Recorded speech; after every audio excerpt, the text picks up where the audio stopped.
नमस्कार विद्यार्थी मित्रांनो, पुन्हा एकदा CET बाय ग्लोबल ऑनलाईनमध्ये सर्वांचं मनपूर्वक स्वागत आहे. जसं की लास्ट सेशनमध्ये आपण पाहिलं होतं 50+ अत्यंत महत्त्वाचे प्रश्न आपण बघितले होते.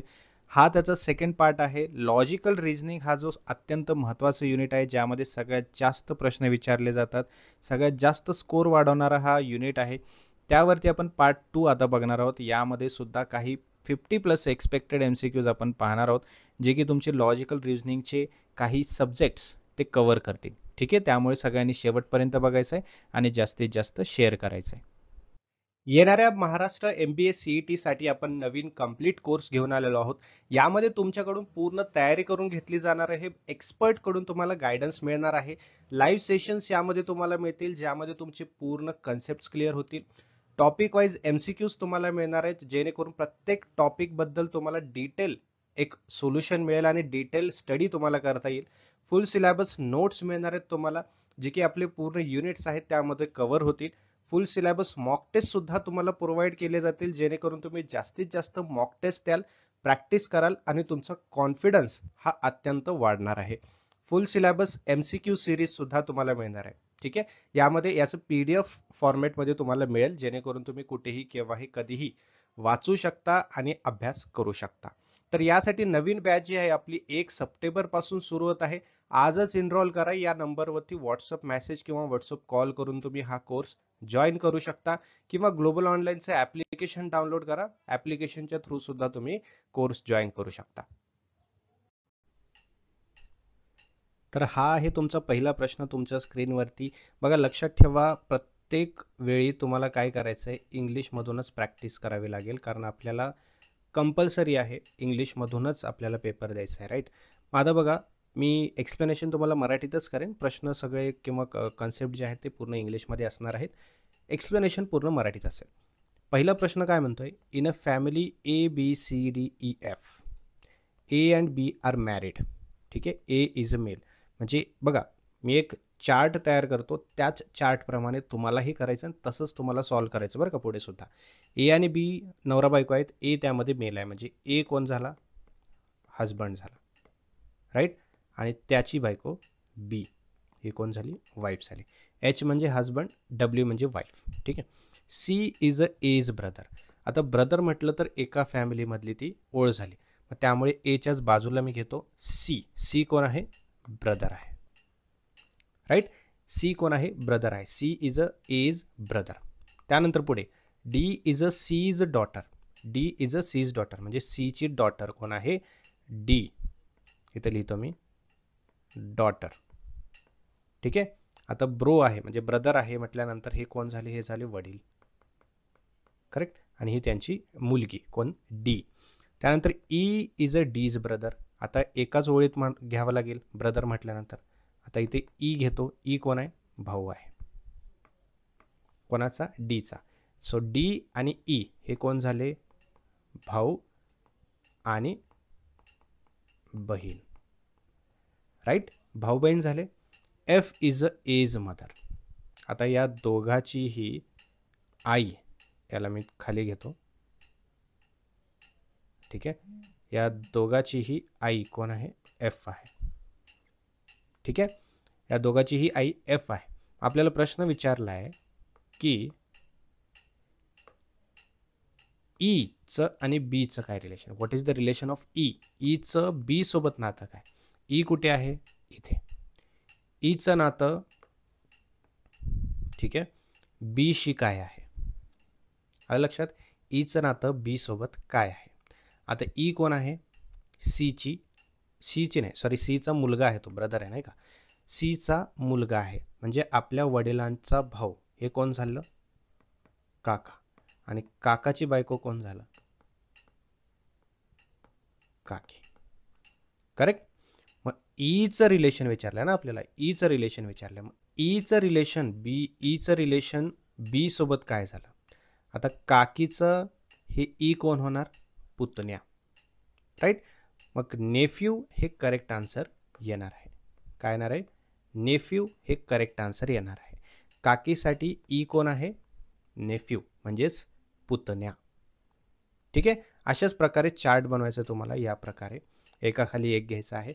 भाऊ असेल, बहीण असेल, आजूबाजूला घ्यायचा आहे. नवरा असेल तर वरती, बायको असेल तर खालच्या साईडला घ्यायचा आहे आणि त्यांचा मुलगा किंवा मुलगी असेल तर त्याला पण खाली घ्यायचं आहे. ठीक आहे. मुलगा असेल खाली घ्यायचा आहे, मुलगी असेल त्याच्या बाजूला घ्यायचा आहे. बाजूला म्हणजे मुलाच्या बाजूला किंवा मुलीच्या बाजूला भाऊ. ठीक आहे. म्हणजे भाऊ बहीण असतील तर आजूबाजूला येतील, नवरा बायको असतील तर खालती वरती येतील.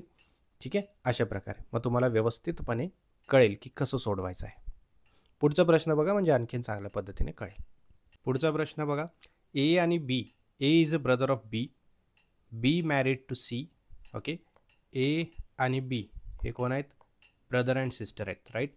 ए तर ब्रदर आहे, मग बी ऑब्व्हियसली सिस्टर असणार आहे. पुढे आहे बी इज मॅरिड टू सी. बघा इथे आपण एक काम करूया, पहिलं पूर्ण प्रश्न वाचून घेऊया. D is a sister of C. E is a son of D आणि F is a father of A and B. मग समजा हा एफ आहे. राईट. राईट. एफ हा फादर आहे, ए आणि बी त्याची मुलं आहेत, ए आणि बी. करेक्ट. ए हा भाऊ आहे आपल्याला कळालं, आणि बी हे बहीण असणार आहे. करेक्ट. बी ही बहीण असणार आहे. मग काय झालं पुढे? B is married to C. बीने सीशी लग्न केलं. बरोबर. मग ही कोण झाली? बी आणि सी हजबंड वाईफ. यामध्ये बी हे वाईफ आहे, सी हा हजबंड आहे. ठीक आहे. पुढे सांगितलं की D is a sister of C, म्हणजे सीचा भाऊ बहीण ही डी असणार आहे. Right. And E is a son of D, म्हणजे डीचा मुलगा ई आहे. करेक्ट.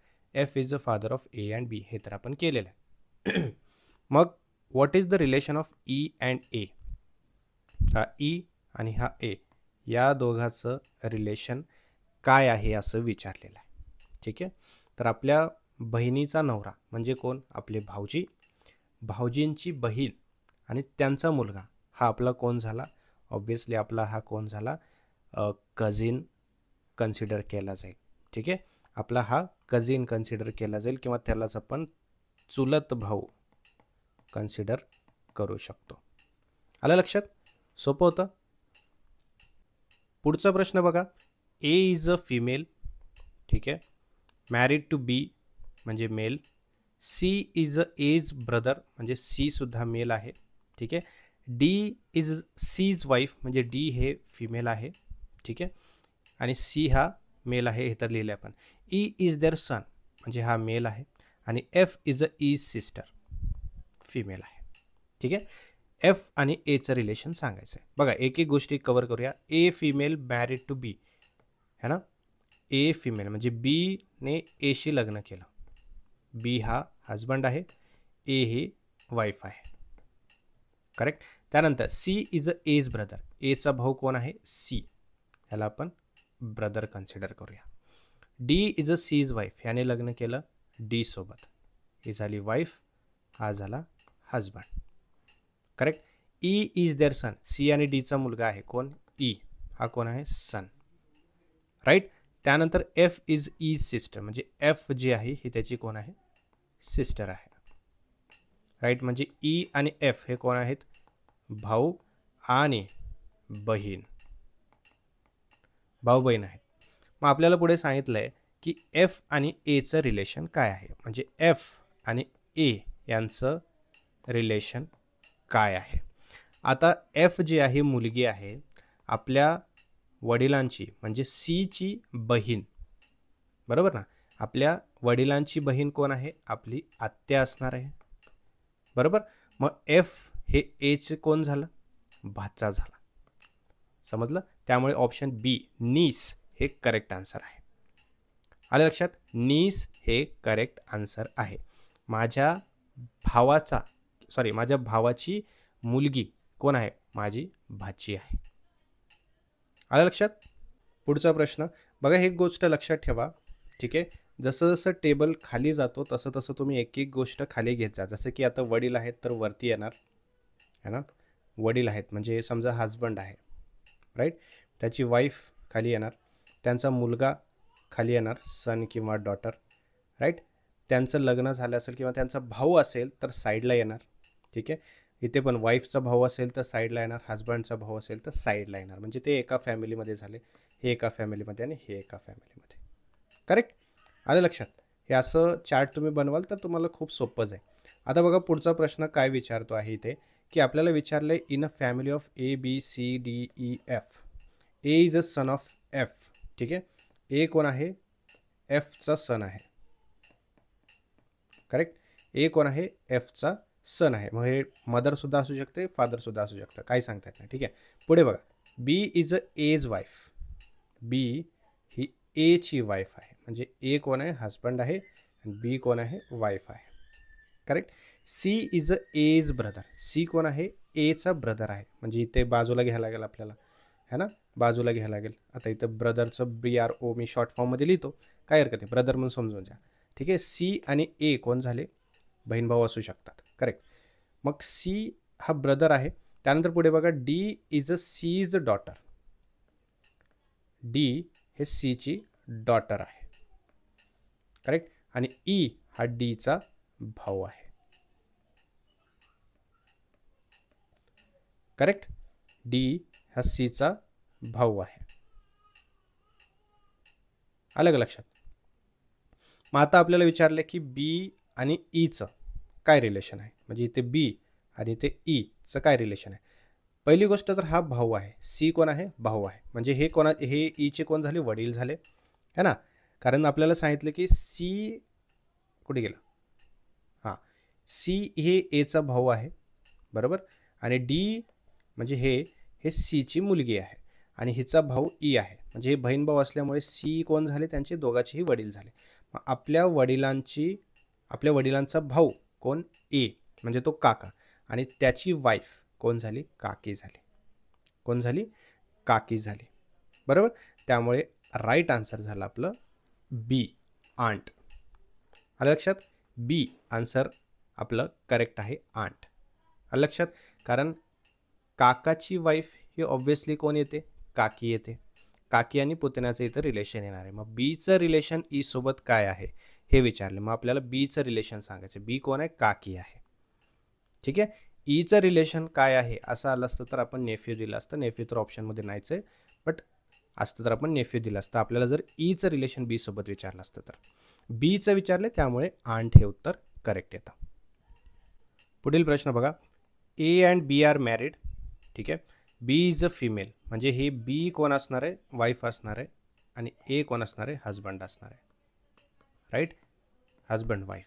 त्यानंतर बघा, C is a A's cousin. आता इथं कझन म्हणून लिहितो मी, कोण आहे, सी. ठीक आहे. ए आणि सी कोण आहेत, कझन्स आहेत. D is a C's wife, and this is husband. E is their son, right. त्यानंतर F is sister, right. E आणि एफ बहीण भाऊ झाले. डी ही त्यांची आई झाली. सी हे त्यांचे वडील झाले. ठीक आहे. आणि त्यांचे चुलत काका कोण झाले, हे ए झाले, आणि चुलत काकी कोण झाले, बी झाले. आता आपल्याला विचारले एफचं रिलेशन ए सोबत. एफचं रिलेशन ए सोबत. आता एफचं रिलेशन ए सोबत मग कोण झालं, हे कझिन नीस, चुलत भाची. समजलं, चुलत भाची झाली, है ना. आपल्याला एफचं रिलेशन विचारलं ना, एचं विचारलं असतं तर काय झालं असतं, चुलत काका झाला असता, किंवा काकाचा म्हटलं असतं पण त्याला, किंवा या ठिकाणी आता एफचं विचारलं आपल्याला, है ना. मग आपण काय सांगणार, ऑब्व्हियसली एफचं रिलेशन ए सोबत कझिन नीस, चुलत भाची झाली. आलं लक्षात. सो अशा प्रकारे आपल्याला करायचं आहे. एक एक गोष्ट खाली घेत गेलो की आपल्याला एक टेबल तयार होतो, आणि टेबल तयार झाल्यानंतर आपण इझिली कनेक्शन जोडू शकतो. जसं की एचं एफशी विचारलं आहे ना, बीचं डीशी विचारलं, बीचं सीची विचारलं, तर असं आपल्याला व्यवस्थितपणे मांडता येतं, आणि त्याच्यावरून आपण राईट आन्सरापर्यंत पोचू शकतो. ए is a son of B. ठीक आहे. A is a son of बी, म्हणजे समजा बी आहे, त्याचा सन कोण आहे, ए, बरोबर. म्हणजे बी कोण झाले, फादर झाले, आणि ए कोण झाला, सन झाला. करेक्ट. आता बघा, फादर असेल तर वरती घ्यायचं आहे, त्याचं लग्न झालेलं असेल, मॅरिड असेल, किंवा त्याची वाईफ असेल तर तिला इथे घ्यायचं आहे खाली. ठीक आहे. तिथे तुम्ही वाईफचं W करा, इथे हजबंडचं H करा. त्यांचा मुलगा असेल तर इथे करा S किंवा A, किंवा काही दिलेलं असेल तर त्याला सन लिहा, डॉटर असेल तर डॉटर लिहा. राईट. हे अशा प्रकारे करायचं आहे. मग आपल्याला लगेच कळून जाईल कसं राईट आन्सरपर्यंत पोचता येतं. बघा आता मी कसं सॉल्व करतो ते लक्षात घ्या अगोदर. ठीक आहे. सो बी हा फादर आहे आणि ए हा त्याचा सन आहे. आपण केलेला आहे व्यवस्थितपणे. पुढे बघा, C is a A's uncle. जो ए आहे ते त्याचं सी अंकल आहे, म्हणजे फादरचा ब्रदर. बरोबर. मग ब्रदर म्हटलं तर एका लाईनमधले आहेत ते, है ना, एका वंशामधले आहेत ते. मग त्याला आपण काय करणार, इथे बाजूला घेणार. कोण आहे, सी. हा कोण आहे, बीचा ब्रदर. करेक्ट. पुढे बघा, D is a C's wife. आता वाईफला कसं करायचं, आपण खाली ठेवायचं आहे. बरोबर. डी हे कोण आहे, वाईफ, आणि सी कोण आहे, हजबंड. एच म्हणजे हजबंड, डब्ल्यू म्हणजे वाईफ. करेक्ट. आणि E is their son. E हा त्यांचा मुलगा आहे. करेक्ट. पुढे एफ इज सिस्टर. आता एका ओळीत येणार, सिस्टर ब्रदर म्हटलं की, है ना. कोण आहे, एफ हे कोण आहे, ईची सिस्टर. राईट. आता हे पूर्ण फॅमिली आपल्याला एवढी मिळालेली आहे प्रश्नानुसार. पुढे बघा, एफचं रिलेशन बी सोबत काय आहे. आलं लक्षात. एफचं रिलेशन बी सोबत काय आहे हे आपल्याला विचारलेलं आहे. बरोबर. मग एफचे वडील कोण आहेत, सी आहेत. करेक्ट. आणि सीचा भाऊ कोण आहे, बी आहे. बरोबर. आपल्या वडिलांचे भाऊ म्हणजे कोण, आपले काका झाले. मग आपलं रिलेशन कोणाचं विचारलंय, एफचं रिलेशन बी सोबत. मग बी साठी एफ कोण आहे, पुतणी. बरोबर ना. एफ बी साठी कोण लागणार आहे, पुतणी असणार आहे. मग नीस हे राईट आन्सर येणार आहे. ठीक आहे. नीस हे करेक्ट आन्सर येणार आहे. नेफ्यू असतं तर नेफ्यू सुद्धा आपण करेक्ट आन्सरमध्ये कन्सिडर केलं असतं. तर नीस किंवा नेफ्यू हे करेक्ट आन्सर येणार आहे. या पद्धतीने जर तुम्ही कराल तर 100% मी गॅरंटी देतो तुम्हाला राईट आन्सर तुम्हाला मिळणार म्हणजे मिळणारच, आणि तुमचे मार्क्स तुमच्यापासून कोणीही घेणार नाही. ठीक आहे. आणखीन प्रश्न बघूया म्हणजे तुम्हाला व्यवस्थित समजेल. A B C D E F. Right. हे काय आहेत, फॅमिली आहेत. बरोबर. A is a brother of C. A is a brother of C. ठीक आहे. हे झालं. त्यानंतर B is a A's wife. A ची वाईफ कोण आहे, बी. वाईफ आणि husband. D is a C's son. सीचा सन कोण आहे, डी. हा कोण आहे, son. E is a D's sister. हा डी, ह्याची सिस्टर कोण आहे, E, sister. F is a father of A and C. A आणि सी यांचा फादर कोण आहे, एफ. ठीक आहे. आता हा पूर्ण डायग्राम आपल्याकडे तयार आहे. Is relation to B. काय म्हटलंय, is relation to B. Right. आता इथे एक प्रॉब्लेम आहे असा की सी हे आई आहे की वडील आहेत हे कुठेच मेन्शन केलेलं नाही आहे. आपल्याला ए सांगितले की हा ब्रदर आहे, बट सी हे ब्रदर आहे का सिस्टर आहे एची हे सांगितलेलं नाही आहे. ठीक आहे. मग इथे दोन नाते होऊ शकतात. जर हे वडील असतील है ना, तर हे पुतणी आणि काकी याचं रिलेशन होऊ शकतं. आणि हे जर आई असेल तर मामा आणि भाची असं नातं होऊ शकतं. बट जर तुम्ही इकडे बघाल ऑप्शन्समध्ये इथे नीस दिलेलं नाही आहे. नीस म्हणजे भाचीसाठी नीस वापरलं जातं. बरोबर आहे की नाही. पण इथे नेफ्यू दिलेला आहे. मग याचा अर्थ असा आहे की ई हे बीची कोण झाली, पुतणी झाली. ठीक आहे. त्यामुळे नेफ्यू हे आन्सर इथे करेक्ट येतं, ऑप्शन ए. आलं लक्षात. असं पण थोडंसं डोकं लावायचं की आता इथे थोडीशी कमी माहिती दिलेली आहे, बट आपल्याला ऑप्शन्समध्ये बघायचं. ऑप्शन्समध्ये त्या माहितीनुसार आपल्याला कन्फ्युजनवाल्या माहितीनुसार ऑप्शन दिलेला आहे का, नाही दिलेला. मग जे दुसरं ऑप्शन आहे आपला, दुसरं बाजूने जे आपण विचार केलेला आहे तेच करेक्ट आन्सर असणार आहे. ठीक आहे. ठीक आहे. लक्षात ठेवा, हे सगळं ट्री डायग्राम जो आपण बनवतो आहे ते अत्यंत महत्त्वाचं आहे. ठीक आहे. एकदा मी तुम्हाला सांगतो कसं करायचं आहे, सगळ्यात महत्त्वाची गोष्ट. ठीक आहे. म्हणजे तुम्हाला व्यवस्थितपणे समजेल कोणाला कुठे ठेवायचं, मग आपल्याला नातं व्यवस्थितपणे समजेल. राईट. सगळ्यात आधी येणार आजोबा असतील, आजी असतील है ना, तर आजोबा अगोदर येणार. ठीक आहे. याला आपण ग्रँडफादर लिहूया. त्याच्या खाली येणार फादर, त्याच्या खाली येणार मदर, त्याच्या खाली येणार सन किंवा डॉटर. ठीक आहे. सन किंवा डॉटर. आता या ठिकाणी फादरचा भाऊ असेल तर इथे येणार, ब्रदर असेल तर बाजूला येणार. आईचा भाऊ असेल तरीही बाजूला येणार ब्रदर किंवा सिस्टर दोन्ही हे, ठीक आहे. किंवा मुलांचे भाऊ किंवा सिस्टर असतील तर असं बाजूला घ्यायचं आहे, ठीक आहे. ब्रदर किंवा सिस्टर यांचे असतील तर बाजूला घ्यायचं आहे, राईट. हे झाले फादर, हे झाले मदर, म्हणजे हे कोण, हजबंड आणि वाईफ झाले. लक्षात, हजबंड आणि वाईफ, त्यानंतर सन आणि डॉटर खाली येणार. अशा प्रकारे जर तुम्ही टी डायग्राम केला तर अत्यंत सोप्या पद्धतीने तुम्हाला नात्यापर्यंत पोचता येतं, खूप सोप्या पद्धतीने, राईट. मग इकडेही सेम तसं झालं, भावाची बायको वगैरे असं झालं. मग इकडे आणि यांचं रिलेशन काय किंवा याचं आणि याचं रिलेशन काय, अशा पद्धतीने खूप सोप्या पद्धतीने तुम्हाला करता येईल, ठीक आहे. पुढचा बघा, A is a female married to B, म्हणजे ए ही वाईफ आहे आणि बी हे हजबंड आहे ना. A is a female married to B, B सोबत लग्न केलेलं आहे ए ने, म्हणजे ए त्याची बायको, बी त्याचा हजबंड. सी इज अ बीज ब्रदर, सी हे कोण आहे, ब्रदर, ठीक आहे. D is a C's wife, wife husband, ठीक आहे.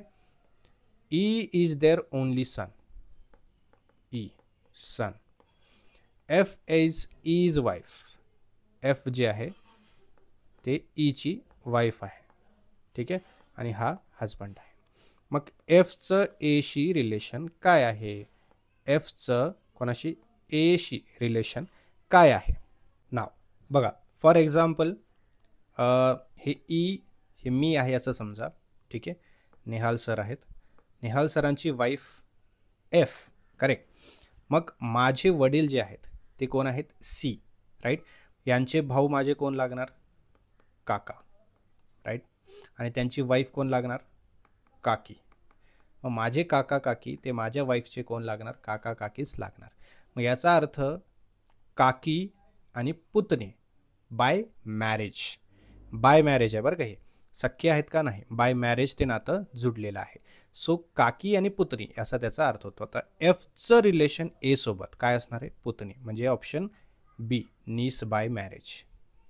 आलं लक्षात, समजलं, खूप सोपं होतं. एफचं नातं ए सोबत काय असणार आहे. आता बाय मॅरेज पण नातं असतं, अगोदर सख्खं जोडायचं मग बाय मॅरेज तेच असतं, फक्त पुढे बाय मॅरेज लागतं, बस एवढंच फरक आहे. वळूया पुढच्या प्रश्नाकडे. A B C D E F, ठीक आहे. आता हे असं देतात म्हणजे ऑब्व्हियसली हे काय आहे, एक फॅमिली आहे, correct. A B C D E F ही फॅमिली आहे. A is a son of F, म्हणजे एफ आपण काढूया, त्याचा ए कोण आहे, सन आहे, ठीक आहे. एफ फादर आहे का मदर आहे अजून कळले नाही आहे, ए हा सन आहे हे कळलं आहे. पुढे B is a A's sister, B हे एची सिस्टर आहे, ठीक आहे. C is a A's brother in law, husband of B, ठीक आहे. हजबंड ऑफ बी कोण आहे, सी, समजलं का. मग एचा कोण झाला, तो ब्रदर इन लॉ झाला, बरोबर आहे. मग सी कोण आहे, हजबंड, बी कोण आहे, वाईफ. पुढे D is a C's sister, ठीक आहे. डी जे आहे हे सीची कोण आहे, सिस्टर आहे, खूप मोठं नातं इथे.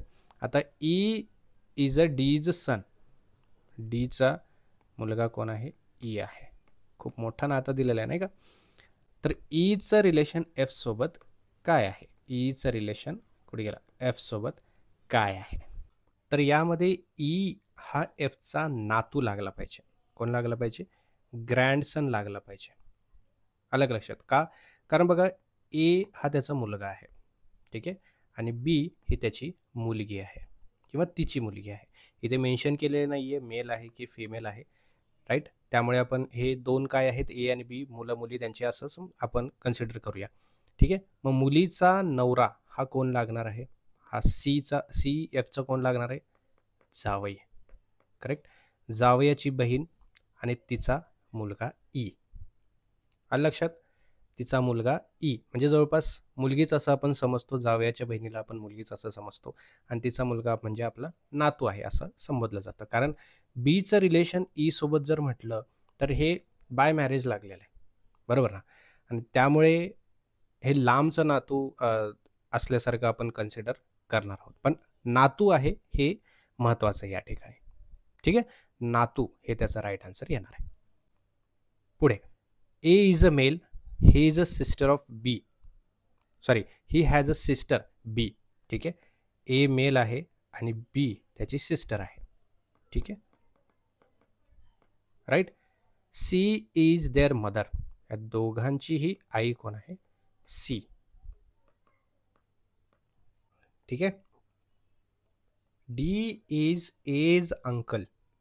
ठीक आहे, ए चे अंकल कोण आहेत? डी, म्हणजे फादरचे ब्रदर. अलग लक्षात, म्हणजे फादरचे ब्रदर. आता इथे हजबंड असणार आणि त्यांचा भाऊ कोण? डी. राईट, त्यांचा भाऊ कोण? डी, म्हणजे सीच्या नवऱ्याचा भाऊ D. E is a D's daughter, तर ई ही त्यांची मुलगी आहे. लक्षात. F is a is husband. ठीक आहे, ईचा हजबंड कोण आहे? एफ आहे. हजबंड आणि ही वाईफ. ठीक आहे, याला मी खाली घेतो म्हणजे तुम्हाला व्यवस्थित समजेल. ठीक आहे, आलं लक्षात. एफ कोण आहे? हजबंड. ई वाईफ आहे आणि यांचा वडील कोण आहे? डी आहे. डीचा भाऊ मेन्शन केलेलं नाही आहे. त्याची वाईफ कोण आहे? सी आहे. ठीक आहे, आणि त्यांची दोन मुलं आहेत ए आणि बी. मग एफचं रिलेशन ए सोबत काय असणार आहे? कोणाचं?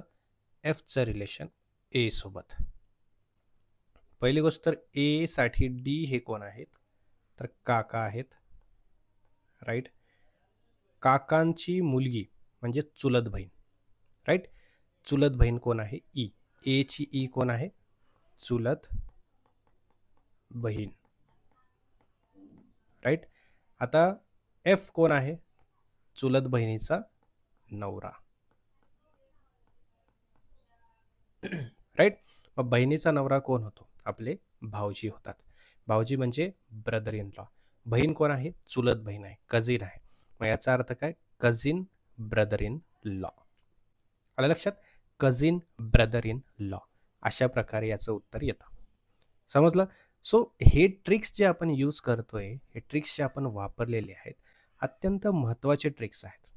याचप्रमाणे जर तुम्ही ट्री डायग्राम करून जर फॅमिली बॅकग्राऊंड व्यवस्थितपणे जर चेकआउट केलं किंवा सॉल्व केलं तर तुम्हाला अत्यंत सोप्या पद्धतीमध्ये आणि कमीत कमी वेळेमध्ये राईट आन्सरपर्यंत पोहोचता येणार आहे. बघा, डेटा सफिशियन्सी असा एक टॉपिक आहे. यामध्ये तुम्हाला स्टेटमेंट दिले जातात आणि त्या स्टेटमेंटच्या आधारावरती तुम्हाला काही प्रश्न विचारले जातात. जसं की हा प्रश्न आहे तुमच्या स्क्रीनवरती. स्टेटमेंट दिलेला आहे की company will shift to a 4 day work week to increase productivity. Productivity increase करण्यासाठी कंपनी काय करणार आहे की 4 दिवसासाठी वर्क वीक म्हणजे काम करण्याचा जो आठवडा आहे तो वाढवणार आहे, म्हणजे 4 दिवस वाढवणार आहे असं म्हणतात. की मग यानुसार आपल्याला काय सांगितलं की काही प्रश्न दिले की विच इज अन ॲझम्पशन, यानुसार गृहीतक काय आहे? हा जो स्टेटमेंट दिलेला आहे की company will shift to a 4 day work week, म्हणजे 4 दिवसाचा आठवडा असणार आहे. कशासाठी? प्रोडक्टिव्हिटी कंपनीचा वाढवण्यासाठी, है ना. मग हे ॲझम्पशन काय आहे? बघा, ऑप्शन्स काय दिलेत. Employees will maintain or increase output in fewer working days, म्हणजे कमीत कमी दिवसामध्ये एम्प्लॉईज काय करतील, कामगार काय करतील की त्यांचा जो आउटपुट आहे है ना तो इन्क्रीज करतील किंवा मेंटेन तरी ठेवतील. कशामुळे? कंपनी जर 4 दिवसाचा वर्क वीक ठेवला तर. बी म्हणतोय की क्लायंट प्रिफर वीकेंड सपोर्ट, है ना. क्लायंटला वीकेंड सपोर्ट हवा असतो, म्हणजे शनिवार रविवार याला आपण वीकेंड म्हणतो, बरोबर. असं वीकेंड सपोर्ट क्लायंटला सुद्धा हवा असतो, म्हणून किंवा असं त्याचं ॲझम्पशन आहे की office rent will reduce automatically, ऑफिसचा जो रेंट आहे तो कमी होईल. कशामुळे? आपण 4 दिवसाचाच आठवडा ठेवला तर, म्हणजे 5वा 6वा 7वा असे 3 दिवसाचं काय असेल? वीकेंड असेल. एम्प्लॉईज डिसलाईक ओव्हरटाईम, कंपनीमध्ये जे एम्प्लॉईज काम करतात त्यांना जास्त काम करणं आवडत नाही. ठीक आहे, तर याचं ॲझम्पशन जर व्यवस्थित बघायला गेलं, स्टेटमेंटला सूट होणारं बघायला गेलं तर ऑप्शन ए येतं, है ना. Company will shift to a 4 day work week to increase productivity. Company काय करणार आहे? 4 दिवसाचाच वीक ठेवणार आहे, आठवडा ठेवणार आहे, आणि बाकीचे जे दिवस असतील ते वीकेंड असणार आहे त्यांचा. आता कंपनी असं पाऊल कशासाठी घेणार आहे? Just because to increase the productivity. है ना. चांगलं काम वाढवण्यासाठी, चांगलं काम कंपनीला मिळवून देण्यासाठी कंपनी 4 दिवसाचाच आठवडा ठेवणार आहे, कामाचा आठवडा. ठीक आहे. मग हे ॲझम्पशन काय आहे की याच्यामुळे एम्प्लॉईज काय करतील, एकतर त्यांचा जो प्रोडक्शन आहे किंवा त्यांचा जी प्रोडक्टिव्हिटी आहे ते तर मेंटेन ठेवतील, नाहीतर वाढेल तरी. ठीक आहे, कमी होणार नाही. कारण 4 दिवसाचा आठवडा ठेवला तर त्यांना जास्त वेळ मिळतो, फ्रीनेस मिळतो, है ना. काम करण्यासाठी त्यांना थोडंसं एक फ्रेश माइंड मिळतो, है ना. त्यामुळे हे कंपनीने पाऊल उचललं आणि त्यानुसार त्या त्या स्टेटमेंटनुसार ॲझम्पशन हे येतं की कंपनीमधील जे कामगार आहेत त्यांचा आउटपुट आहे तो इन्क्रीज होईल किंवा मेंटेन राहील. ठीक आहे, अशा पद्धतीने काही प्रश्न बघूया म्हणजे तुम्हाला आणखीन चांगल्या पद्धतीने समजेल, है ना. आता यामध्ये म्हटलं तर प्रोडक्टिव्हिटी वाढेल, हा एक त्याचा काय मुद्दा आहे, है ना. हा निष्कर्ष निघण्यासाठी गृहीतक हवा आहे, बरोबर ना, ॲझम्पशन हवा आहे. मग कमी दिवसात सुद्धा आउटपुट टिकेल किंवा वाढेल, हे पाहणारं कोणतं आहे, हे पाहणारं ऑप्शन आहे ऑप्शन ए. पुढे स्टेटमेंट काय म्हणतोय की the city should ban private cars in the CBD to reduce traffic congestion. समजते का. आता काय म्हटलं या ठिकाणी की शहराने काय केलं पाहिजे, जे प्रायव्हेट कार्स आहेत, है ना, ते पूर्णपणे कमी केले पाहिजेत, बरोबर. कशासाठी, ट्रॅफिक कमी व्हावं यासाठी. ठीक आहे. आता ह्याच्यामध्ये सुद्धा आपल्याला ॲझम्पशन शोधायचं आहे. A, private cars contribute significantly to congestion in the CBD. Okay. B, people will happily use bicycles. मग लोक काय करतील, थोडा बायसिकल तर थोडा सायकलचा वापर जास्त करतील. All offices are near metro stations, है ना. ऑफिसेस वगैरे जे आहेत ते मेट्रो स्टेशनच्या जवळ असतील किंवा असं करण्याचा प्रयत्न करतील. Car bans are easy to enforce. ठीक आहे. मग याच्यामुळे काय होईल, कारला बॅन करणं हे थोडंसं इझी पडतं, है ना, म्हणून ट्रॅफिक सुद्धा आपलं वाचू शकतं. आता स्टेटमेंट म्हणते की शहरातले प्रायव्हेट कार्स जे आहेत त्यांना थोडंसं बॅन केलं पाहिजे, है ना, कारण त्यामुळे CBD वाढतो आहे आणि तो CBD रिड्यूस करण्यासाठी, है ना, ट्रॅफिक कंजेशन रिड्यूस करण्यासाठी आपल्याला प्रायव्हेट कार्स काय केले पाहिजेत, बॅन केले पाहिजे. मग त्याला सूट होणारं जे स्टेटमेंट आहे ते आहे ऑप्शन ए, ज्यामुळे की private cars contribute significantly to congestion in the CBD. बघा पुढचं स्टेटमेंट आहे schools must introduce coding from class 1 to make student future ready. है ना, पहिल्याच वर्गापासूनच कोडिंग जे आहे ते सुरू केलं पाहिजे, जेणेकरून पुढे जाऊन विद्यार्थ्यांना थोडंसं चांगल्या पद्धतीने कॉम्पिटिशनमध्ये उतरता येईल, कॉम्पिट करू शकतील. ठीक आहे. यानुसार ऑप्शन्स बघा, यामधून आपल्याला गृहीतक शोधायचं आहे, ॲझम्पशन शोधायचं आहे. ऑल टीचर्स नो कोडिंग, है ना, प्रत्येक शिक्षकाला कोडिंग यायला पाहिजे. B, early exposure to basic coding improves future readiness. जर अगोदरच आपण कोडिंगबद्दल ज्ञान विद्यार्थ्यांना दिलं तर पुढे जाऊन त्यांना चांगली कामगिरी करता येऊ शकते, त्याच्यासाठी ते रेडी असतील, म्हणजे कोडिंग सारख्या गोष्टीसाठी ते पुढे जाऊन रेडी असतील. सी काय म्हणतोय, exam will be coding based only. जी परीक्षा असतील ती फक्त कोडिंग बेस्ड असतात, म्हणून त्यांना अगोदरपासूनच कोडिंग शिकवलं पाहिजे. डी म्हणतोय की चिल्ड्रन डिसलाईक टेक्स्टबुक. विद्यार्थ्यांना टेक्स्टबुक आवडत नाही, म्हणून आपण कोडिंग पद्धतीने शिकवलं पाहिजे. मग स्टेटमेंटनुसार जर बघायला गेलं तर ऑप्शन बी एक्झॅक्टली करेक्ट आणि रिलेटेबल स्टेटमेंट आहे की आपण जर अगोदर विद्यार्थ्यांना बेसिक कोडिंगबद्दल ज्ञान दिलं तर पुढे जाऊन ते रेडी असतील अशा कोडिंग सारख्या गोष्टींसाठी, है ना. आणि स्टेटमेंट सुद्धा तेच म्हणताय की school must introduce coding from class 1. पहिल्याच वर्गापासून प्रत्येक शाळेने काय केलं पाहिजे, कोडिंग सुरू केली पाहिजे, जेणेकरून विद्यार्थी फ्युचरमध्ये रेडी असतील कोडिंग सारख्या गोष्टींसाठी. ठीक आहे. सो स्टेटमेंट आणि ऑप्शन हे काय झाले पाहिजेत, मॅच झाले पाहिजेत. ठीक आहे.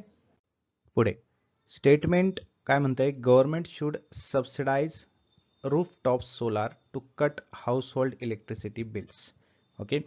काय म्हटले की सरकारने काय केलं पाहिजे की सोलार जर कोणाला हे हवा असेल घरावरती लावायचं असेल तर त्यासाठी सबसिडी प्रोव्हाइड केली पाहिजे.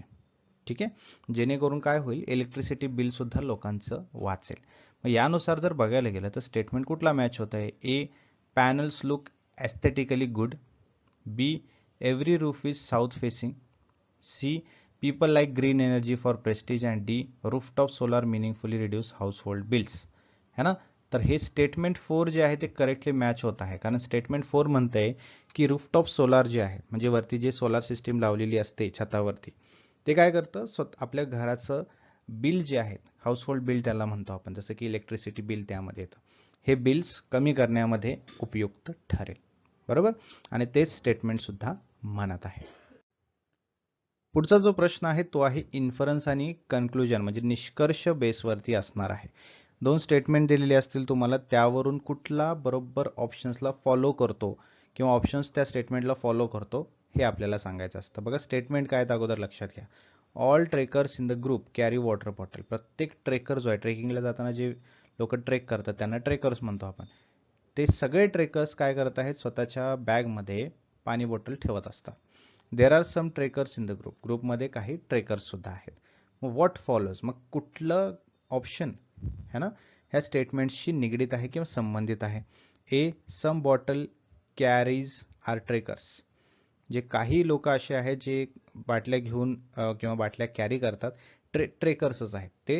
ते कोण आहेत, ते ट्रेकर्सच आहेत. B, all bottle carriers are trekkers, है ना, सगळेच बॉटल कॅरी करणारे हे ट्रेकर्स आहेत. ठीक आहे, पहिलं म्हणते की काही बॉटल कॅरी करणारे हे ट्रेकर्स आहेत. दुसरं म्हणते की सगळेच बॉटल कॅरी करणारे हे ट्रेकर्स आहेत. तिसरं म्हणते की no bottle carrier is a trekker. ठीक आहे, बॉटल कॅरी करणारा कोणीही ट्रेकर नाहीये असं म्हणते. आणि डी म्हणते की some trekkers do not carry bottles. काही ट्रेकर्स असे आहेत जे बॉटल जे आहे ते कॅरी करत नाही. मग आत्ता काय करायचं, या 4 ऑप्शन्समध्ये आपल्याला समजलं की प्रत्येक ऑप्शन काय म्हणतोय आणि त्यानुसार आपल्याला या स्टेटमेंटशी जुळणारं ऑप्शन सिलेक्ट करायचं आहे. स्टेटमेंट म्हणते की all trekkers in the group carry water bottles, म्हणजे सर्वच ट्रेकर्स काय करत आहेत. इथेच ऑल म्हटलंय.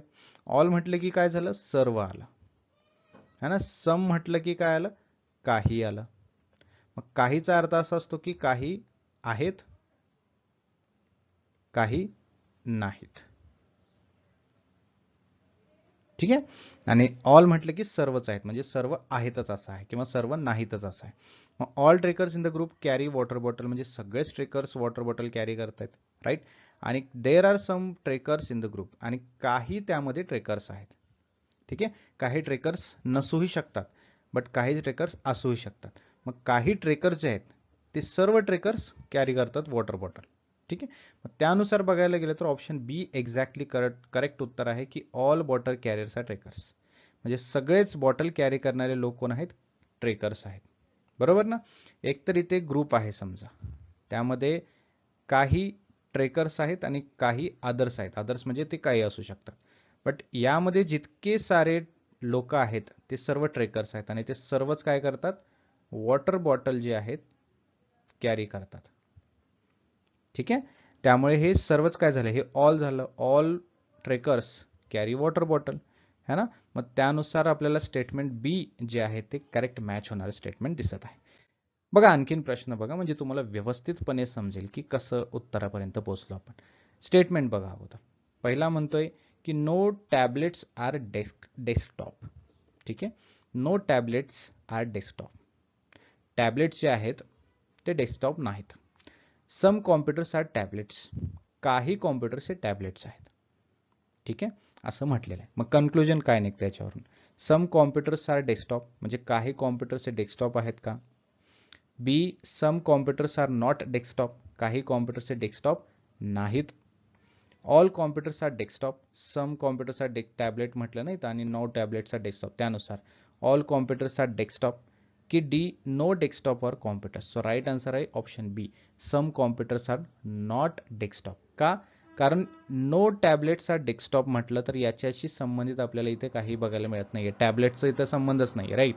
मग सम कॉम्प्युटर्स आर टॅबलेट्स म्हटलं तर काही टॅबलेट्स आहेत, काही टॅबलेट्स नाहीत. बरोबर, काही टॅबलेट्स आहेत, काही टॅबलेट्स नाहीत, है ना. जसं की टॅबलेट्स, कुठलंच टॅबलेट्स डेस्कटॉप नाही, कुठलाही टॅबलेट हा डेस्कटॉप नाही, असं हे तर आपलं क्लिअर झालं. आणि सम कॉम्प्युटर्स हा टॅबलेट्स, म्हणजे काही कॉम्प्युटर्स हे टॅबलेट आहेत असं दिले आणि काही कॉम्प्युटर हे टॅबलेट्स नाहीत. ठीक आहे, मग त्यानुसार जर म्हटलं तर some computers are not desktop and some computers are not tablets also. Some computers are tablet, some computers are not tablet, म्हणजे की जे कॉम्प्युटर्स काही टॅबलेट्स नाही आहेत मग ते काय असू शकतात, ते काही डेस्कटॉप असू शकतात. बरोबर ना, ते काही डेस्कटॉप असू शकतात, राईट. सो काही डेस्कटॉप असू शकतात, काही टॅबलेट्स असू शकतात, काही डेस्कटॉप नसू शकतात, काही टॅबलेट नसू शकतात, म्हणजे कॉम्प्युटर्स नसू शकतात, राईट. मग त्यानुसार जर सूट होणारं म्हटलं, मॅच होणारं म्हटलं तर ऑप्शन बी आहे. त्यानंतर स्टेटमेंट बघा, many runners from the city completed the marathon, है ना. काही भरपूर असे म्हणजे बहुतांश रनर्स जे आहेत त्यांनी काय केलेलं आहे, मॅरेथॉन कंप्लीट केलेलं आहे, पळून कंप्लीट केलेलं आहे. All who completed the marathon trend for at least 3 months, ज्यांनी कंप्लीट केलेलं आहे मॅरेथॉन, है ना, म्हणजे मॅरेथॉन कंप्लीट करणाऱ्यांपैकी सगळ्यांना कमीत कमी 3 महिन्याची ट्रेनिंग ही कंपल्सरी आहे, है ना. म्हणजे 3 महिन्याची ट्रेनिंग त्यांनी केलेली आहे. यानुसार काय बघा, याच्यानुसार कन्क्लुजन काय निघतं, most runners in the city trained 3 months, है ना. म्हणजे काही म्हणजे बहुतांश रनर्स जे आहेत त्यांनी सिटीमध्ये रनिंग करताना, मॅरेथॉनमध्ये रनिंग करताना 3 महिन्यापेक्षा जास्त काय केलेलं आहे, रनिंग केलेलं आहे. Some runners from the city trained 3 months, काही रनर्सने ट्रेनिंग केलेली आहे 3 महिन्यापर्यंत. नो रनर्स ट्रेन 3 months, है ना, हे तर येणारच नाही. तर नो रनर ट्रेन 3 months येणार नाहीत, कारण इथे काही कंप्लीट केलेले मॅरेथॉन रनर्स आहेत ज्यांनी 3 महिने तर कमीत कमी रनिंग केलेली आहे, ट्रेनिंग केलेली आहे. All runners in the city completed the marathon, सगळ्या रनर्सने सिटीमध्ये कंप्लीट केलेलं आहे का मॅरेथॉन, नाही, है ना, सगळ्यांनी नाही. काही पण बहुतांश लोकांनी केलेलं, म्हणजे सगळ्यांनीच केलंय का, नाही, काहींनी केलेलं नाहीये, हे पण येणार नाही आणि हे पण येणार आहे. मग या दोघांपैकीच येणार आहे. Most runners in the city train 3 months, है ना. मोस्ट म्हणजे काय, भरपूर अशा, सगळ्याच नाही, भरपूर अशा लोकांनी काय केलेलं आहे, ट्रेनिंग केलेली आहे 3 महिने, ठीक आहे. ट्रेनिंग केलेली आहे 3 महिने किंवा equal to 3 months or less than 3 months. Some runners from the city trained less than 3 months or equal to 3 months. Okay, जर एक्झॅक्ट करेक्ट म्हटलं तर बी यायला पाहिजे ऑप्शन, कारण यामध्ये काय म्हटलेलं आहे की some runners from the city trained 3 months, आणि ए ऑप्शन म्हणते की most runners in the city trained 3 months. ठीक आहे, मोस्ट म्हणजे काय, जवळपास सगळे. मेनी म्हणजे काय, भरपूर. मेनी म्हणजे भरपूर दिलेलं आहे, कारण स्टेटमेंटमध्ये मेनी दिलेलं आहे, मोस्ट दिलेलं आहे का, मोस्ट असतं तर मग आपण ए बरोबर केलं असतं. इथे मेनी दिलेलं आहे, मेनी बघा इथे शब्दानुसार गेलेलं आहे बरं का, शब्दानुशब्द जर आपण व्यवस्थित केलं तर आपल्याला करेक्ट आन्सरपर्यंत पोहोचता येईल. पुढे, most cafes on MG road close by 10 PM. Bean hub is the cafe on MG road. ठीक आहे, मोस्ट ऑफ द कॅफेज अशी आहे जी की 10 वाजता बंद होतात, आणि बीन हब एक असा कॅफे आहे जो की MG रोडवरती आहे. ठीक आहे, which is the reasonable inference, bean hub definitely closes by 10 PM, कारण MG रोडवरती सर्व म्हणजे मोस्ट ऑफ दी कॅफे जे आहेत ते 10 वाजता बंद होतात, आणि MG रोडवरती वरचाच एक कॅफे आहे बीन हब. ठीक आहे, जो की डेफिनेटली एक्झॅक्टली 10 वाजता बंद होतो. Bean hub can not close by 10, म्हणजे बीन हब हा जो कॅफे आहे MG रोडवरचा तो 10 वाजता बंद होत नाही. C, it is possible that bean hub closes by 10 PM, हे पॉसिबल आहे की बीन हब 10 वाजता बंद होऊ शकतं. Bean hub is not on MG road, हे तर टोटली चुकीचं आहे, कारण ते MG रोडवरतीच आहे असं दिलेलं आहे आपल्याला. ठीक आहे, सो त्यानुसार जर म्हटलं तर पॉसिबल आहे की 10 वाजता बीन हब सुद्धा बंद होईल, कारण MG रोडवरती सर्व कॅफेज काय होत आहेत, बंद होत आहेत, आणि बीन हब हा MG रोडवरतीच आहे. ठीक आहे, त्यानुसार पॉसिबल आहे बीन हब जो आहे तो MG रोडवरचा कॅफे 10 वाजता बंद होऊ शकतो. पुढचा आहे स्ट्रेंथन आणि वीकन आर्ग्युमेंट. ठीक आहे, आर्ग्युमेंट म्हणतोय की introducing congestion pricing will reduce peak hours traffic. ठीक आहे, which strengthens the most, option B, कारण यामध्ये काय म्हटलंय की in similar cities traffic fell by 20-30% after congestion pricing. Okay, पुढे, switching to organic farming always increases farmers profit. जेव्हा आपण ऑर्गॅनिक पद्धतीची फार्मिंग करतो, शेती करतो, बरोबर ना, त्याच्यामुळे फार्मर्सला, शेतकऱ्यांना नेहमीच काय होतो, त्याचा फायदा होतो असं म्हटलेलं आहे. अलग लक्षात, त्याच्यामुळे नेहमीच काय होतो, फायदा होतो असं म्हटलेलं आहे. राईट, त्यानुसार जर म्हटलं तर ऑप्शन बी बरोबर यायला पाहिजे, कारण इथे बघा काय म्हटलंय की विच वीकन्स द बेस्ट, म्हणजे यामध्ये सांगितले की सगळ्यात कमी रिलेटेड कुठला आहे. In several regions yield fell and input cost rose reducing net margins. Getting it. आता ऑलवेज इन्क्रीजेस असं म्हटलेलं आहे इथं, फार्मिंग ऑलवेज इन्क्रीजेस असं म्हटलंय, है ना. मग याला काय म्हटलेलं आहे की हे ओव्हरऑल दावा केलेला आहे, है ना. मग याला काउंटर एव्हिडन्स म्हटलं तर कमी यील्ड, बरोबर, यील्ड फेल असं दिलं ना, कमी यील्ड प्लस जास्त कॉस्ट म्हणजे कमी तोटा झाला, सॉरी कमी नफा झाला है ना. मग कमी नफा होतोय याच्यामध्ये, रिड्युसिंग नेट मार्जिन, याचा अर्थ हा सगळ्यात जास्त वीक आहे, वीकंड स्टेटमेंट आहे. ठीक आहे, कमकुवत ठरतो आहे. अलग लक्षात. सो अशा पद्धतीचे प्रश्न तुम्हाला एक्झाममध्ये विचारले जातात. आय नो थोडंसं कन्फ्युजिंग आहे, सो त्यामुळे आपण आणखीन प्रश्न बघूया जेणेकरून आपल्या वेगवेगळ्या पद्धतीने हे समजता येईल आणि एक्झाममध्ये अजिबात अडचण येणार नाही. ठीक आहे. हा प्रश्न स्ट्रेंथन वरती आहे. स्ट्रेंथन म्हणजे एक असा आर्ग्युमेंट असतो, एक असा स्टेटमेंट आपल्याला दिलेला असतो, त्या स्टेटमेंटला संबंधित कुठला ऑप्शन जो आहे तो अत्यंत रिलेटिव्ह आहे आणि अत्यंत जास्त स्ट्रॉंगली सपोर्टिव्ह आहे. ठीक आहे. बघा आता आर्ग्युमेंट काय म्हणतोय, the companies new app design will improve customers retention.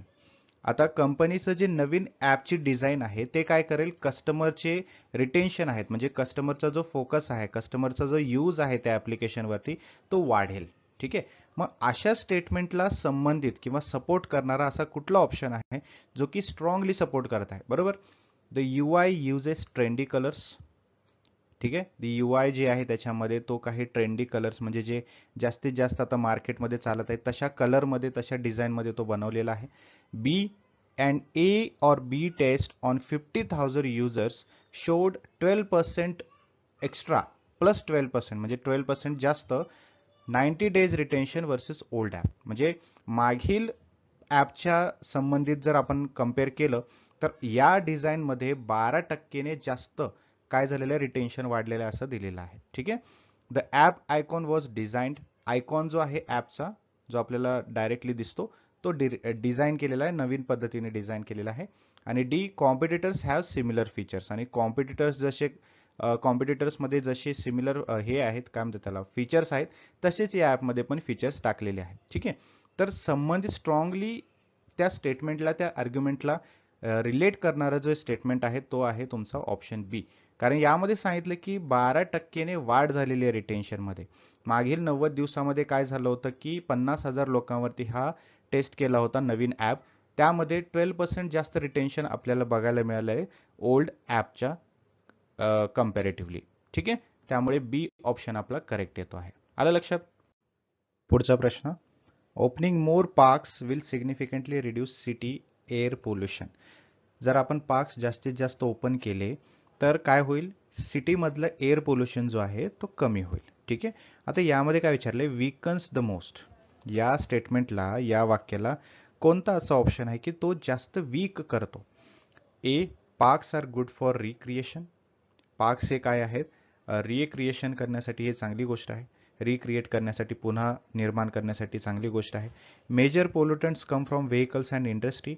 Added parks area is too small to cut emission meaningfully. आता याच्यामध्ये काय केलेलं आहे की याच्यावरती आर्ग्युमेंटिव्ह असं एक स्टेटमेंट दिलेलं आहे बी ऑप्शनमध्ये, की सांगितलेलं आहे की व्हेकल आणि इंडस्ट्रीमधून जास्तीत जास्त पोल्युशन येतं आणि जर आपण पार्क्स वाढवले, ॲडेड पार्क्स केले है ना, तो खूप छोटा पार्ट होईल आणि तेवढं त्या एमिशनला कमी करण्यासाठी, एमिशनला कट करण्यासाठी पुरेसं नाही, असं ऑप्शन बी म्हणते.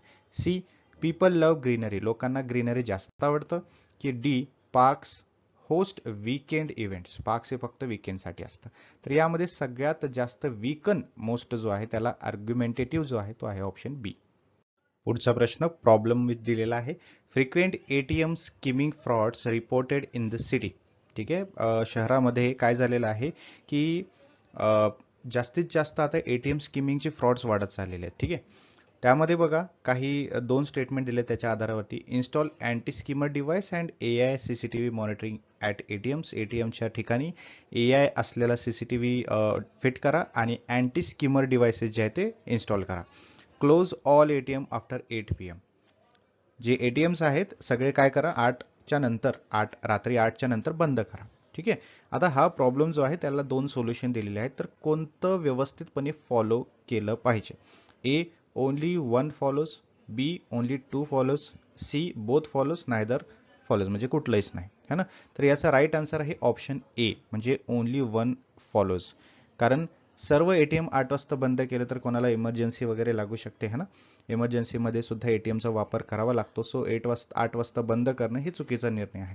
त्यासाठी फर्स्ट सोल्युशन जो आहे तो एक्झॅक्टली मॅच करतो आहे. पुढचा प्रश्न बघा काय म्हणतोय की absenteeism has increased in the college. कॉलेजमध्ये ॲब्सेंटिझम वाढलेला आहे. ठीक आहे. आता हा प्रॉब्लेम आहे. मग याच्यावरती सोल्युशन दिले आहेत 2. यापैकी कोणता सोल्युशन व्यवस्थितपणे मॅच करतोय किंवा चांगला असेल. Introduce biometric attendance with SMS alert to parents and guardians. Biometric घ्या, थंब इम्प्रेशन घ्या, है ना, अशा पद्धतीने त्यांची अटेंडन्स क्लिअर करा. आणि जर ॲब्सेंट असेल विद्यार्थी तर तो SMS अलर्ट त्यांच्या पॅरेंट्सपर्यंत, त्यांच्या गार्डियन्सपर्यंत पोहोचला पाहिजे, असं एक सिस्टीम तयार करा. Second, detain all students with past absences immediately. विद्यार्थ्यांना त्यांच्या पास्ट ॲब्सेंटीबद्दल, त्यांच्या परफॉर्मन्सबद्दल सांगा, त्यांना व्यवस्थितपणे जाण करून द्या. ठीक आहे. तर यामध्ये सुद्धा ऑप्शन 1च एक्झॅक्टली बरोबर आहे. कारण या पद्धतीने जर कार्य केलं कॉलेजने तर अटेंडन्स वाढण्याची शक्यता आहे. पॅरेंट्सना जर कळालं की विद्यार्थी ॲब्सेंट आहेत कॉलेजमध्ये तर ते त्यावरती काहीतरी ॲक्शन घेतील आणि विद्यार्थ्यांची ॲब्सेंटिझम जी आहे ती कमी होईल, डिक्रीज होईल. ठीक आहे. सो थोडक्यात आपल्याला काय करायचं, प्रॉब्लेमचं एक्झॅक्ट सोल्युशन, करेक्ट सोल्युशन काय असेल, है ना, ज्याच्याने प्रिव्हेंट सुद्धा होईल प्रॉब्लेम आणि त्यानुसार आपण करेक्ट सुद्धा करू शकतो गोष्टी. राईट. पुढे, OPD wait time are very high in the government hospital. Government हॉस्पिटलमध्ये है ना ओपीडीचा जो टाइम असतो तो खूप जास्त असतो, असा प्रॉब्लेम आहे. यावरती solution, introduced appointment slot and triage counters. ठीक आहे. अपॉइंटमेंट स्लॉट्स या ठिकाणी इंट्रोड्यूस करा, नवीन पद्धती तिथे चालू करा. किंवा second, increase registration fees to reduce crowd. एकतर तुम्ही रजिस्ट्रेशन फीस वाढा जेणेकरून तिथे क्राऊड कमी होईल आणि तुम्हाला कमीत कमी लोकांनाच तिथे काय करता येईल, अपॉइंटमेंट देता येईल. ठीक आहे. यामध्ये ऑप्शन 1 म्हणजेच पहिलाच जो आहे तो व्यवस्थितपणे करेक्ट करतो आहे, है ना. हे काय करतो आहे, प्रोसेस सुधारतो आहे. यामध्ये फ्लो व्यवस्थितपणे प्रायोरिटी नुसार या ठिकाणी काम होत आहे, है ना. आणि दुसरा जो आहे तो काय करतो आहे, तो ऍक्सेसलाच तोडत आहे. म्हणजे ज्या ठिकाणी पेशंट्सना त्या हॉस्पिटलमध्ये ओपीडी साठी रजिस्ट्रेशन करायचं असेल तो कट करतो आहे, है ना. रजिस्ट्रेशन फीस वाढवली की क्राऊड कमी होईल, मग तिथे पेशंट्स कमी येतील. मग ज्या पेशंट्सना तिथे करायचं असेल ते सुद्धा थोडासा विचार करतील, फीस जास्त आहे म्हणून तिथून काय करणार नाही, तिथून ऑपरेशन किंवा तिथून ट्रीटमेंट घेणार नाहीत. बरोबर. सो हा एक सोल्युशन नाहीये, हे एक बॅरियर निर्माण करत आहे. कसला बॅरियर, ऍक्सेस बॅरियर. आणि हे एथिकली पूर्णपणे चुकीचं आहे. पुढे, city faces acute water shortage this summer. या उन्हाळ्यामध्ये सिटीमध्ये काय झालेलं आहे, खूप जास्त प्रमाणामध्ये पाण्याची कमतरता आलेली आहे. ठीक आहे.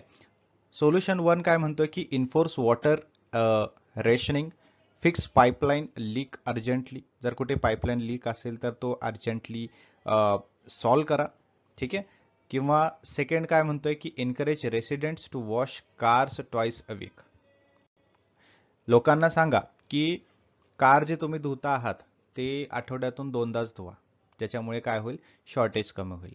तर हे सोल्युशन आहे का, तर ऑप्शन 1च ओनली सोल्युशन आहे की व्यवस्थितपणे चेकिंग करा, व्यवस्थितपणे स्क्रुटिनी करा आणि जिथे काही लीक्स वगैरे असतील तर ते सोल्व करा किंवा काय म्हणतात त्याला फिक्स करा अर्जंटली.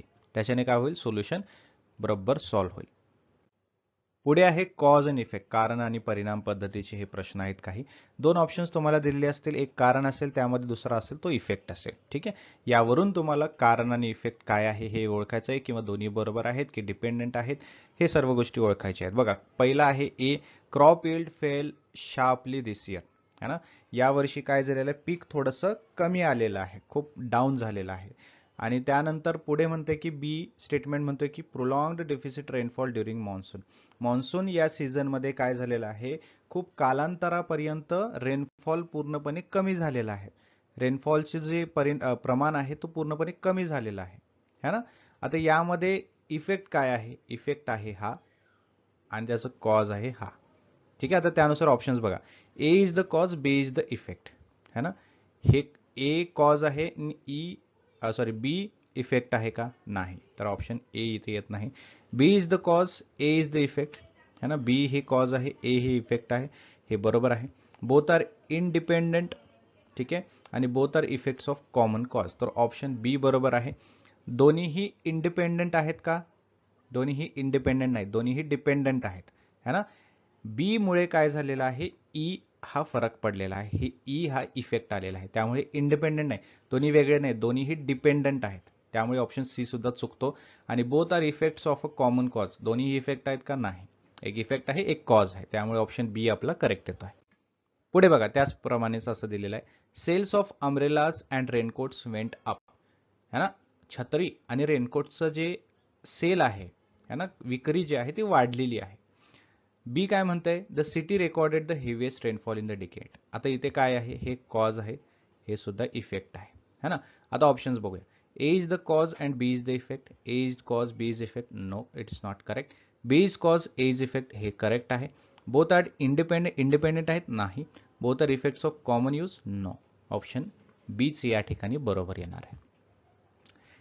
बी हा कॉज आहे, ए हा इफेक्ट आहे. पुढचा प्रश्न बघा, आईस्क्रीम सेल्स इन्क्रीज झालेले आहेत आणि हीट स्ट्रोक केसेस सुद्धा वाढलेले आहेत. आता या ठिकाणी हीट स्ट्रोक केसेसमुळे आईस्क्रीम वाढले असं होऊ शकतं का? पॉसिबल आहे, बट हे डायरेक्टली इफेक्ट नाहीये. हीट स्ट्रोक वाढलं म्हणून आईस्क्रीम नाही. हीट स्ट्रोक पण कोणत्या तरी परिणामामुळे, कुठल्या तरी कारणामुळे वाढलेला आहे. त्यामुळे हीट स्ट्रोक केसेस वाढणं हे परिणाम झाला. आईस्क्रीम सेल इन्क्रीज झाले हा सुद्धा एक परिणाम झाला. ठीक आहे. आता याचं रिझन असू शकतं की हाय टेम्परेचर असू शकतं, बरोबर.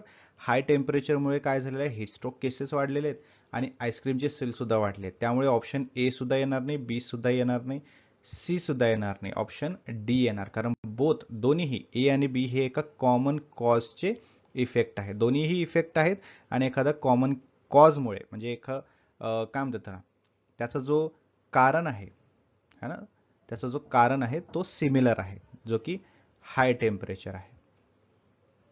आलं लक्षात? पुढे बघा, number of students opting for online courses increased. Online पद्धतीमध्ये शिकण्यासाठी विद्यार्थ्यांचं जे रजिस्ट्रेशन आहे ते जास्त वाढलेलं आहे. आता बी काय म्हणतोय, government announced free high speed wifi in universities.